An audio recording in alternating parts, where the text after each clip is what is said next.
Hi everyone! Magandang umaga, tanghali, hapon at gabi sa inyong lahat. Kung sa mang panig ng mundo kayo naroroon, welcome to my YouTube channel. Ako nga palang muli si Lerma Novales Sarmiento, ang writer at author ng aklat na to na pinamagatang Life in 3 Parts.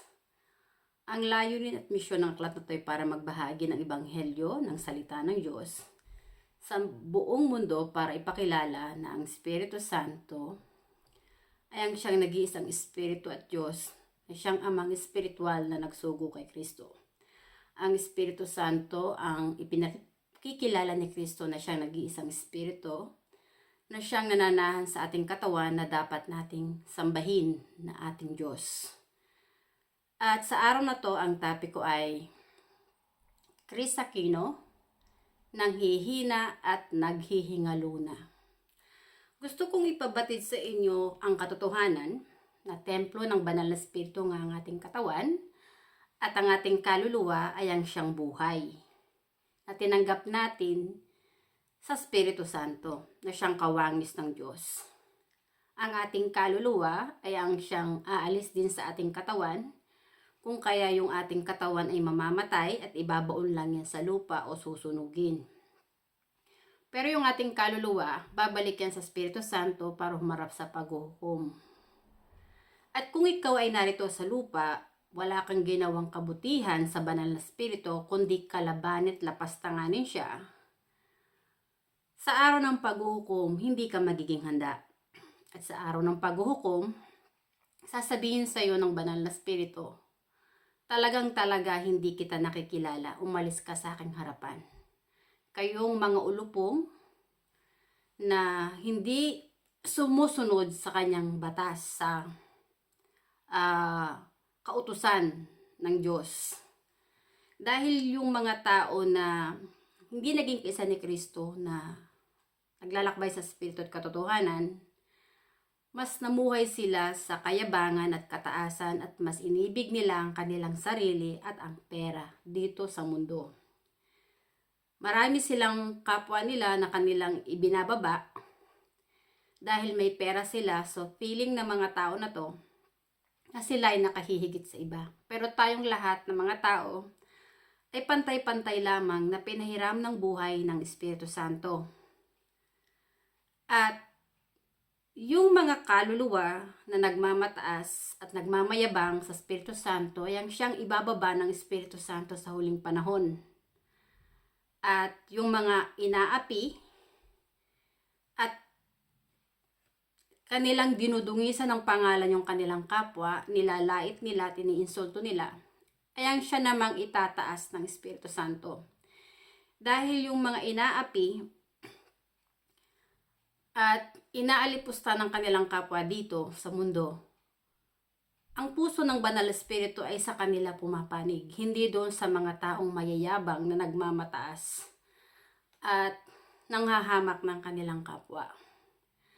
Honestly, gusto kong ibahagi sa inyo yung katotohanan kung bakit ko nasabi na si Chris Aquino ay nanghihina na at naghihingalo na.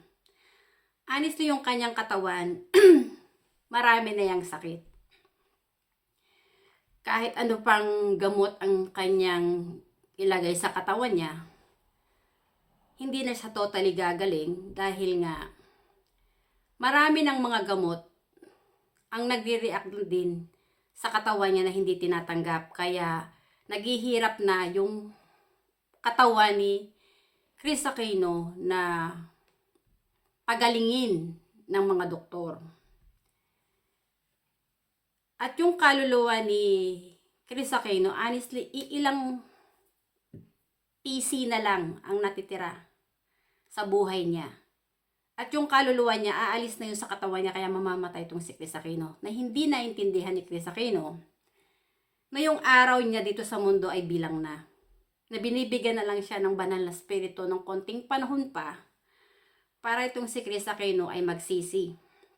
Magmuni-muni sa kanyang mga kasalanan na ginawa, hindi lang sa banal na espiritu, kundi sa kanyang kapwa. Dahil itong si Chris Aquino ay naging mapagmataas at mayabang. Ang puso niya ay naging sa demonyo.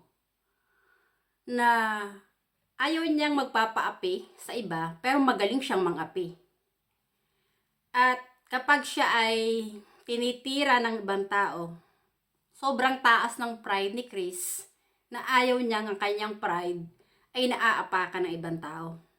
Pero ang katotohanan, bawat pagsalungat ni Chris Aquino, lalo siyang pinarurusahan ng banal na Espiritu, ng Espiritu Santo na siyang Diyos na may gawa ng kanyang buhay. Dahil nga maraming tao ang hindi naman talaga umiibig sa banal na Espiritu, dahil hindi nila nakikita ang katotohanan sa mga aral ni Kristo na yung mga aral ni Kristo ay nagmula sa banal na Espiritu, sa Espiritu Santo na siyang nananahan din sa katawan ni Kristo. Kung kaya sinabi ni Kristo na siya at ang Ama ay isa. Dahil si Kristo at ang banal na Espiritu ay parating magkasama na nananahan sa kanyang katawan nung si Kristo ay naririto pa sa lupa.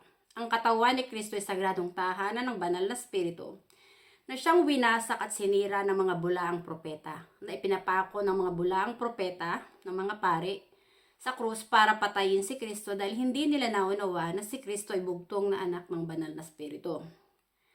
At hindi naunawaan ng mga pari at ng mga tao na ang buhay ng tao dito sa mundo ay may simula at katapusan dahil ang banal na Espiritu ang siyang Alpha at Omega, na siyang may hawak ng buhay ng buong sangkatauhan.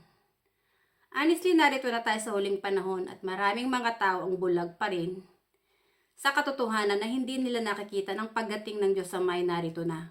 Dahil ang katawan natin ay sagradong tahanan ng Diyos Ama, ng Espiritu Santo, na siyang Diyos na may hawak ng buhay natin.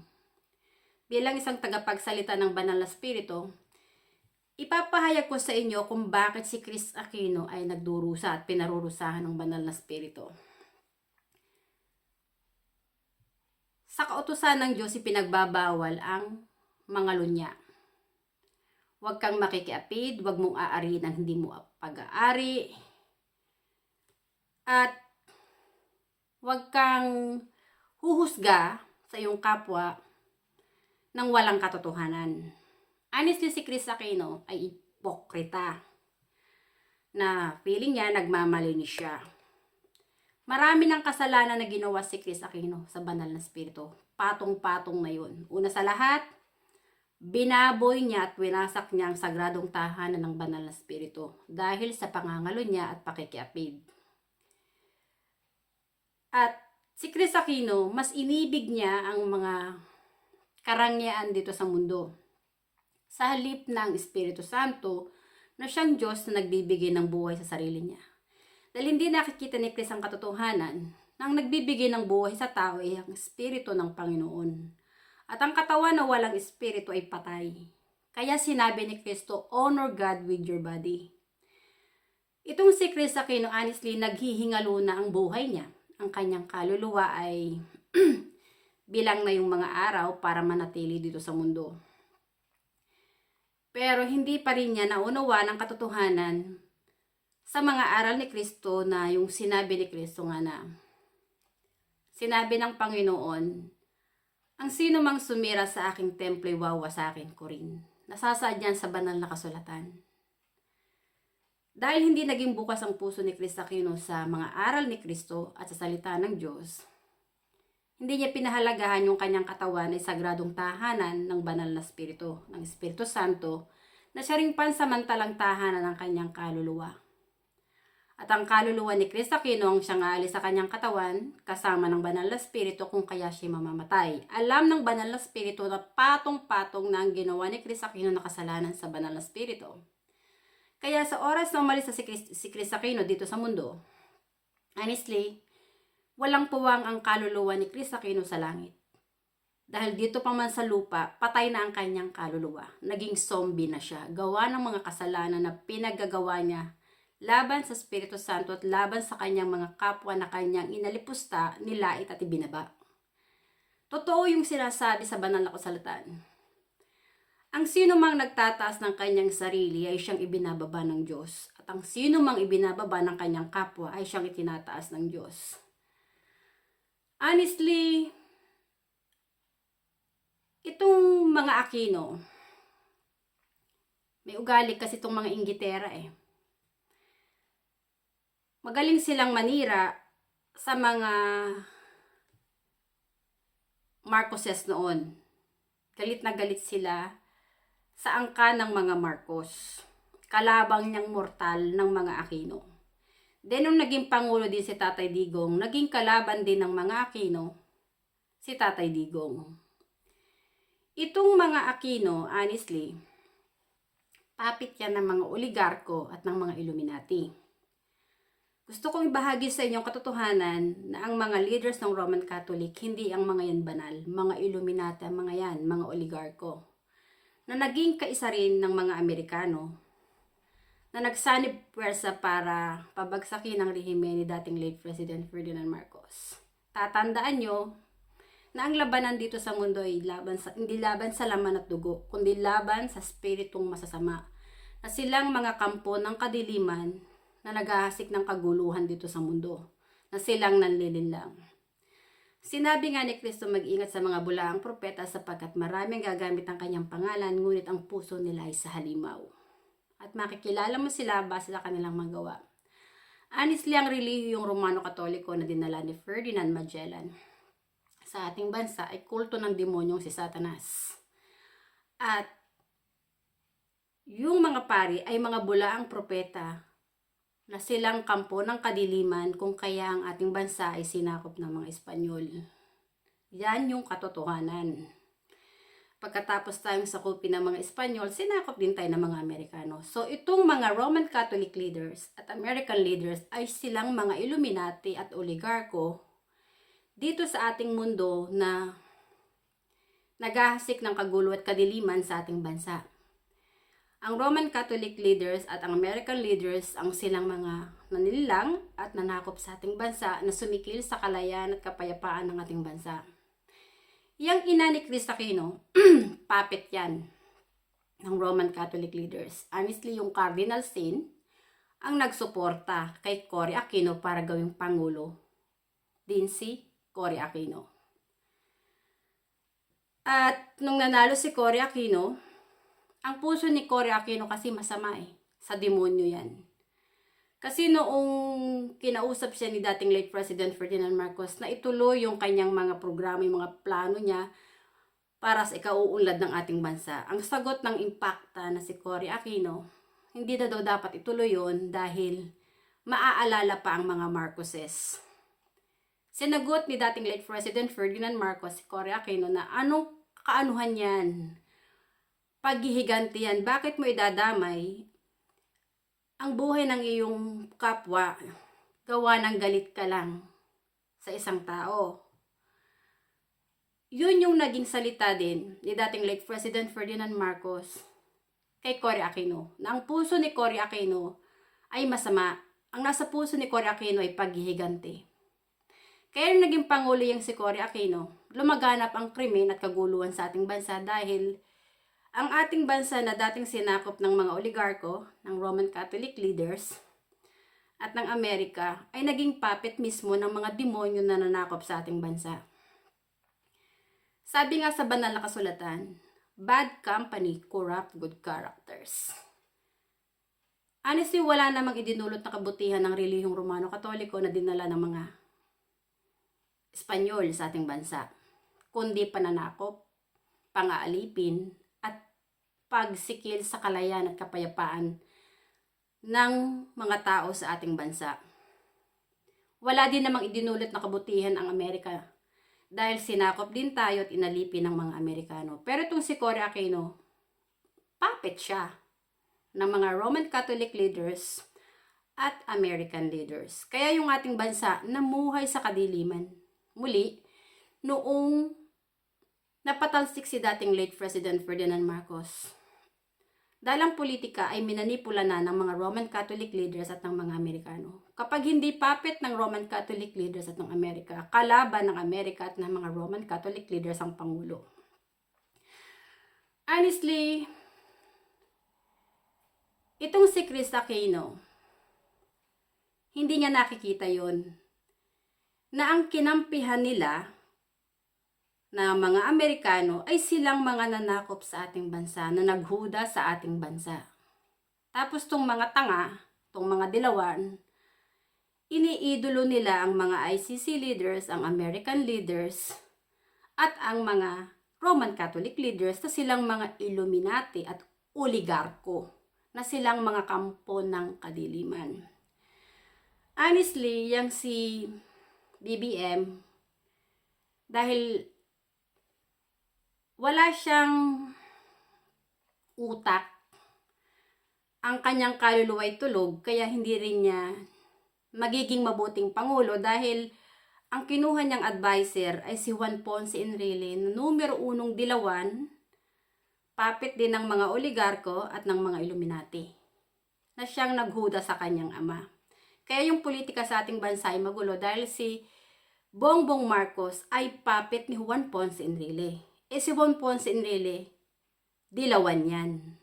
So, kaya itong mga dilawan, nag-iingay na naman dahil alam nila na yung kanilang si Juan Ponce Enrile, nakaisa nila, ay nauuto nila si Bongbong Marcos. Dahil yan si Enrile, honestly, traidor yan.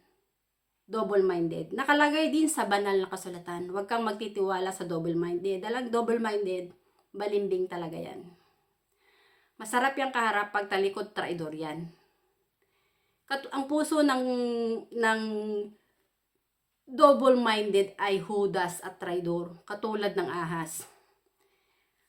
Itong si BBM, naging traidor na rin sa sarili niyang pamilya at sa mga tao na sumuporta sa kanya para iluklok siya dyan na maging pangulo. Dahil naging puppet siya ni Juan Ponce Enrile na isang ahas at malaking ulupong na naging kaisa ng mga Roman Catholic leaders at American leaders na nananakop sa ating bansa. Kaya yung politika dyan sa ating bansa ay magulo. Honestly, si Chris Aquino, hindi lang pag-aartista ang pinasok niya, pati politika. Naging supporter siya ng kanyang kuya sa politika. Mas sinuportahan niya yung mga dilawan na mga puppet din, kapwa puppet ng mga Amerikano at Roman Catholic leaders. Ang hindi naunawa ng mga hangal na to, hindi natutulog ang banal na spirito, ang Espiritu Santo na siyang Diyos. Kasi siya yung nagbibigay ng buhay sa ating mga tao. Alam ng banal na spirito, ng Espiritu Santo, kung sino yung mga ulupong na kumakalaban at lumalapastangan sa kanya. Alam ng Espiritu Santo kung sino ang mga taong namuhay na may pagkapahalaga sa spirito ng kanilang kapwa, sa kaluluwa ng kanilang kapwa, na pinapagaan nila ang pamumuhay ng kanilang kapwa. Hindi nila ang pinapaghihirap ang kanilang kapwa. Honestly, noong si dating late President Ferdinand Marcos ang pangulo sa ating bansa, naging masagana ang pamumuhay sa ating bansa kasi nilinang ni dating late President Ferdinand Marcos ang mga lupain sa ating bansa. Naging tanyag pa ang ating bansa noon sa sa mga bigas. At ang mga tao talagang hindi totally naghihirap. Nung naging pangulo si Cory Aquino, yung mga, kahit yan sa mga medical center, na bawat baryo, na programa ni dating late President Ferdinand Marcos, pinatanggal yan. Kasi si dating late President Ferdinand Marcos, mahal niya ang kanyang kapwa, ang mga bata. Ayaw niya may nagugutom. Kaya nagpaano din niya ng mga Nutriban na sinasabi noon na ang mga estudyante pag pumapasok, may gata sila na iniinom ng pangalan niya Taklim, tapos may Nutriban. Kasi gusto ni dating late President Ferdinand Marcos na ang mga bata mag-aral lang mabuti. Kasi mas mahirap nga nang mag-aral kung kumukulo ang tiyan dahil sa gutom. So yun yung mga magagandang idea. Yung mga patungkol sa medical center, na bawat baryo, tinitimbang nila ang mga bata para malaman nila yung mga bata na wag maging malnourished. Lahat yan, tinanggal lahat yan ni Cory Aquino. Tanda ko yan. Dahil nung bata pa ako, maraming mga taga-center sa aming baryo ang pumupunta mismo sa bawat bahay-bahay para timbangin ang mga bata kung sino yung malnourished. Para matulungan nila na yung mga bata na yun ay maging malusog. Pero kay Cory Aquino, anong nangyari? Wala. Lumaganap yung droga. Dahil yung sina Fidel Valdez Ramos at Leni Robredo, magkakutsabang mga yan sa droga. Maraming krimen. Nandyan yung holdapan, may kidnapper, may patayan, kung ano-anong mga sakuna. Lumaganap ang gulo noong si Cory Aquino ay naging pangulo, si Fidel Valdez Ramos ay naging pangulo, si Gloria Macapagal Arroyo naging pangulo, ganun pa rin. Estrada, ganun pa rin. Itong si Pinoy, ganun pa rin. Nung naging pangulo lang si Tatay Digong, medyo na iba. Kasi yung mga demonyo sa lansangan na silang mga nangre-rape, kasi high sila sa droga, at mga naghasik ng kaguluhan, umunti yung bilang nila, na less yung krimen. Tapos yung mga tao, parang mas naging safety. Hindi na sila yung natatakot kasi ang natitimbuang ay yung mga taong demonyo na silang mga kampo ng kadiliman. Pero, nung naging si Bongbong Marcos na naman ang Pangulo dahil puppet si Bongbong Marcos ng traidor na si Juan Ponce Enrile na numero 1 Bilawan, kaya gumugulo na naman yung politika sa ating bansa at lumalaganap na naman yung krimen. Itong si Chris Aquino, dilawan yan na pinarurusahan na ng banal na spirito para maging reflection sa mga tao na si Chris Aquino ay isang dilawan na pinarurusahan na ng banal na spirito dahil anak siya ni Cory na demonya. Si Cory honestly demonya yan. Demonya ang kaluluwa niya. Ang labanan dito sa mundo ay hindi laban sa laman at dugo, kundi laban sa mga espiritong masasama na silang mga kampo ng kadiliman. Si Cory Aquino, masama ang puso niyan. Si Chris Aquino, masama ang puso niyan. Si Juan Ponce Enrile, masama ang puso niyan. Yang si BBM, naampon ng mga dilawan. Kaya naging masama na rin yung kanyang pag-uugali.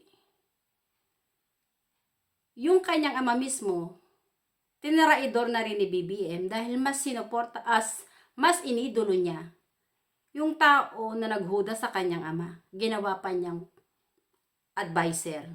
Kaya yung kanyang politika, yung si Bongbong Marcos, hindi niya napupuna. Sinisira din ni Juan Ponce Enrile ang kanyang pangalan sa mga tao na nagsuporta sa kanya para siya iluklok dyan na maging pangulo. Gawa ni Juan Ponce Enrile, ang pangalan ni BBM, hindi nakikita ni BBM ito na hinihila ni Juan Ponce Enrile pababa ang pangalan niya. Hindi ito nakikita ni BBM dahil hindi nakikita din ni BBM na siya ay nagiging dilawan na rin. Katulad ni Juan Ponce Enrile. Kaya yung mga dilawan ngayon, sina Maria Ressa, sina Leila de Lima, nag-iingay na naman ang mga pinutukan ng lintik. At tinatakot pa nila si Tatay Digong na kailangan daw ni Tatay Digong mangamba sa mga ICC. Well, ito lang sasabihin ko dyan sa mga dilawan, kina Leila de Lima, kina Maria Ressa, yung inyong queen of all media, na si Chris Aquino, nagsasuffer na siya. Nagdurusa na siya. Honestly, konting-konting buhay na lang ay binibigay ng banal na spirito kay Chris Aquino. At matotodas na siya. Pero si Chris Aquino, hindi pa rin siya nagre-repent. Hindi pa rin siya nagigising sa katotohanan na ang buhay niya, ang may hawak, ay ang Espiritu Santo, na siyang Diyos na may gawa ng buhay niya. Kinalaban ni Chris Aquino ang banal na Espiritu mismo, na siyang Diyos na may gawa ng buhay niya. Sinabi nga ng Panginoon, ang sino mang sumira sa aking temple, wawasakin ko rin. Ayan si Chris Aquino, dalaga yan Pinayag sa akin ng banal na Espiritu. Nandilandi niya si Philip Salvador Kaya, winasak ni Chris Aquino ang sagradong tahanan ng banal na spirito. Dahil sa pakikiapid, dahil sa katalandian niya. Talandi iyang si Chris Aquino. Pinahayag sa akin ng banal na spirito. Then hindi siya nakontento sa isang lalaki, pumatol siya kay Joey Marquez, na isa ring aktor. Na sinira din niya yung pangalan. Then meron pang isang basketballista na pinatulan pa niya. Tapos ngayon kung sino-sino pang mga lalaki ang dumadaw daw sa ari niya. Na yung katawan niya, sagradong tahanan ng banal na spirito. Nung kalakasan niya, nagsasaya siya sa paggawa ng kasamaan para lapastanganin ng banal na spirito. Pero hindi ito nakikita ni Chris Aquino. At bilang isang tinawag ng banal na spirito na magsalita patungkol sa banal na spirito na siyang Diyos na may gawa ng buhay natin, tinawag ako ng banal na spirito para gawin ang aklat na to. Para ipahayag sa buong mundo ang mensahe ng banal na spirito na siya lang ang Diyos na dapat sambahin, purihin at ibigin ng bawat tao. At dapat igalang ng bawat tao dito sa mundo. Dahil yung mga kaluluwa, aswail, na lumalapastangan sa banal na Espiritu Santo, ay totodasin din ng banal na spirito. Dahil pag umalis na ang banal na spirito sa katawan nila, patay na sila. At yung kanilang kaluluwa gawa ng kasalanan, ay mamamatay din.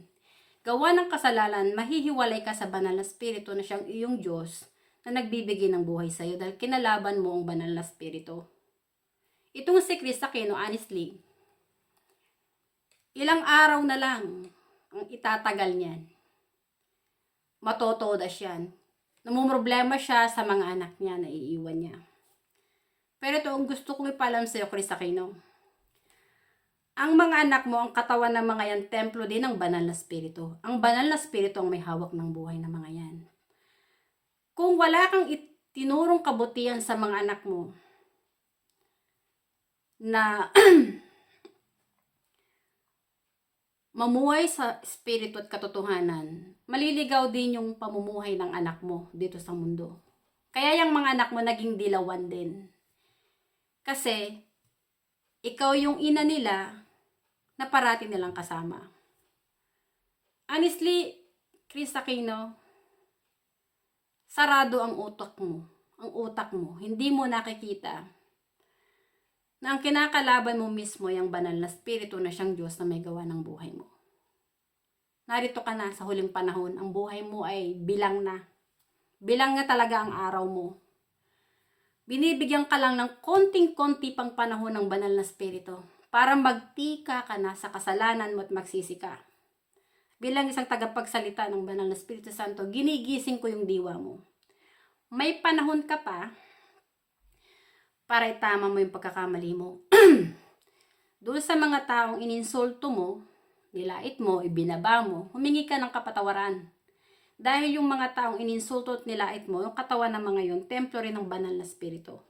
So, hindi lang yung kapwa mo ang ininsulto, nilait mo at ibinaba mo, kundi yung banal na spirito na nananahan din sa katawan ng mga taong inalipusta mo. Honestly, ang kasalanan mo, Chris, sa banal na spirito, sa Espiritu Santo na siyang Diyos na may gawa ng buhay mo, patong-patong.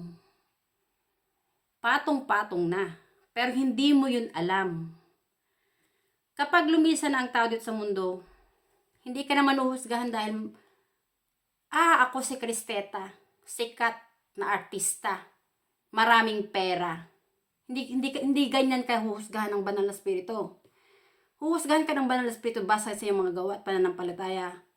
Una sa lahat, hindi mo sinasambang banal na spirito na siyang iyong Diyos na nagbibigay ng buhay sa iyo dahil iniidolo mo nga ang mga pare na siyang amang espiritual ng kaluluwa mo, yung Roman Catholic leaders. Inibig mo rin ang sarili mo at ang pera, ang katanyagan. Pero yung mga bagay na meron ka dito sa mundo, ipinagkaloob yan sa'yo ng demonyong si Satanas para ilayo yung kaluluwa mo sa banal na spirito. Yan yung katotohanan. At gawa ng mga kasalanan na ginawa mo sa banal na spirito, nagdurusa ka ngayon. Dahil pinarurusahan ka na ng banal na spirito, ng Espiritu Santo na siyang Diyos na may gawa ng buhay mo. Sinabi ni Kristo, bago pa man umakyat yung kanyang spirito sa langit, Sinabi niya sa kanyang mga disipulo, iiwan ko sa inyo ang banal na Espiritu, ang Espiritu Santo na siyang tutulong sa inyo. Na siyang magpapaalala ng mga aral at katuruan at tinuro ko sa inyo. Honestly, yung katawan at ng mga disipulo ni Kristo, templo rin yun ng banal na Espiritu. So kung hindi tinanggap ng mga disipulo ni Kristo ang banal na Espiritu, si Satanas ang magiging Diyos nila, hindi ang banal na Espiritu. Hindi sila magiging kaisa ni Kristo. Kaya yung si Judas Iscariot, nilapastangan din niyang banal na Espiritu dahil pinagbenta niya si Kristo sa mga paring demonyo, sa silang mga bulaang propeta na nagpapakot at nagpapatay kay Kristo. Na hindi nila naunawaan na yung katawan ni Kristo ay sagradong tahanan ng banal na Espiritu. At ang ipinako nila sa krus ay ang mismong templo ng banal na Espiritu. So kinalaban ng mga pari, ng mga tao na nagpapako kay Kristo sa krus, ang banal na Espiritu na nananahan sa katawan ni Kristo. Ito yung katotohanan. Kaya tayo umiiral dito sa mundo ay gawa ng banal na Espiritu. Siya yung buhay, liwanag at katotohanan na pinagmula ni Kristo. Na siya ring buhay, liwanag at katotohanan na pinagmula ng ating kaluluwa. Ang banal na Espiritu ang amang espiritual ng ating kaluluwa. Kung ang kaluluwa mo ay hindi pinanganak sa Espiritu, hindi mo kikilalanin ang banal na Espiritu na nasa katawan mo na siyang amang espiritual ng kaluluwa mo. Dahil iiduluhin mo yung mga pari dito sa mundo. Yung mga bulaang propeta na nagkalat dito sa mundo na siyang amang espiritual mo. Nasasaad sa banal na kasulatan, sa Matthew 23, chapter 23, verse 9, do not call anyone Father here on earth, for there is only one Father and He is in heaven. Honestly, isa lang naman ang amang espiritual. Ang banal na espiritu lang. Siya lang yung espiritu na ama ng ating kaluluwa, hindi yung mga pare. Honestly, ang mga pare ay mga Illuminati, mga kampo ng kadiliman. Silang nanlilang sa ating mga ninuno, kaya tayo sinakop ng mga Espanyol. Ipinahayag to sa akin ng banal na espiritu na nanasa katawan ko. Dahil ang banal na Espiritu Santo ang may hawak ng buhay ko at siya yung tumawag sa akin para ipahayag ang katotohanan na siya lang ang nag-iisang amang espiritual na dapat purihin, sambahin, ibigin at paglingkuran. At kilalanin ng bawat tao sa puso nila na siyang kanilang Diyos at amang espiritual ng kanilang kaluluwa. Tinawag ako ng banal na Espiritu Santo para magsalita patungkol sa Kanya at ipakilala siya na siya yung ama ni Kristo na nagsugo kay Kristo. Ang katawan ni Kristo ay templo ng banal na Espiritu. Ang katawan ko ay templo ng banal na Espiritu. Si Kristo ay nagsasalita patungkol sa banal na Espiritu na nasa katawan niya. Ako ay nagsasalita rin patungkol sa pangalan ng banal na Espiritu na nasa katawan ko. Na ang banal na Espiritu ang naghahawak ng buhay ng bawat tao. Siyang may hawak ng buhay ng bawat tao. Nasa palad ng banal na Espiritu Santo ang kinabukasan ng bawat kaluluwa ng bawat tao.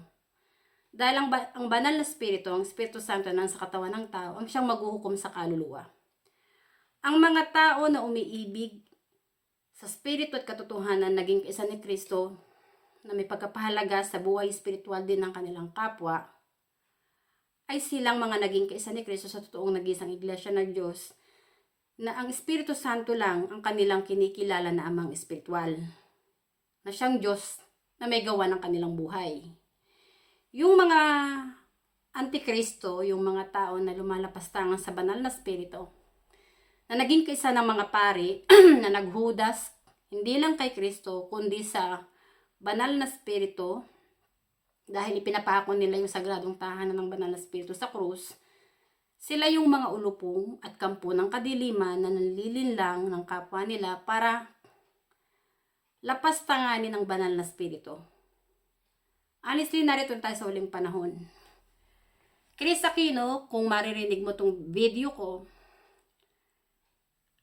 ito yung pinapasabi ng banal na Espiritu sa'yo.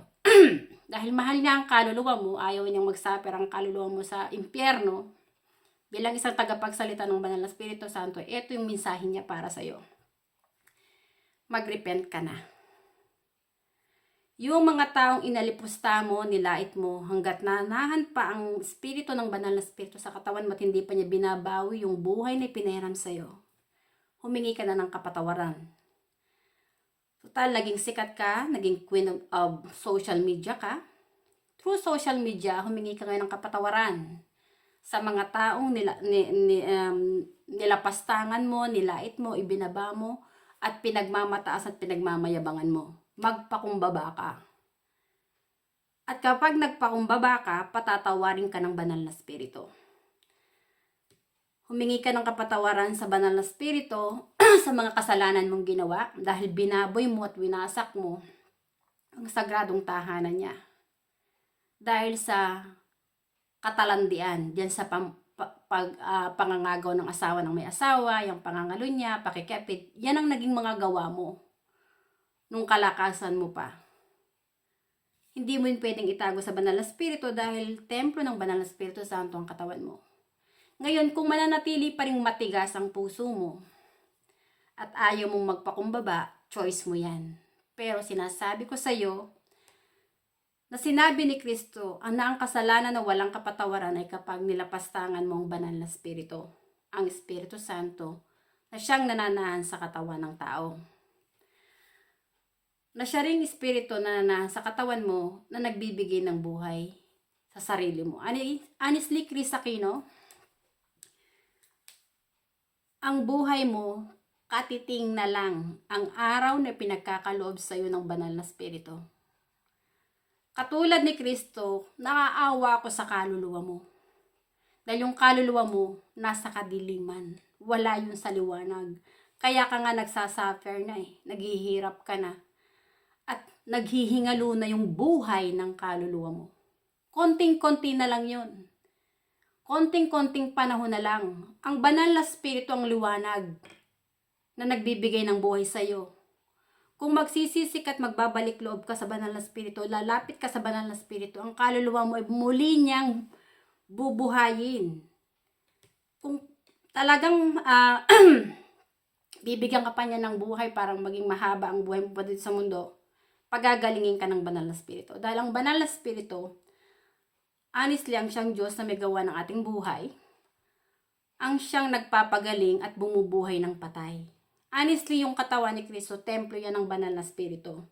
At nung si Kristo pinapako at pinapatay ng mga pari sa krus, nung ikatlong araw, si Kristo ay nabuhay na maguli. Dahil si Kristo, bugtong na anak ng banal na spirito. At ang bumuhay kay Kristo ay ang mismong banal na spirito na siyang Diyos na may gawa ng katawan at kaluluwa ni Kristo. Si Kristo hindi nag-iisa. Si Kristo ay bugtong na anak ng banal na spirito.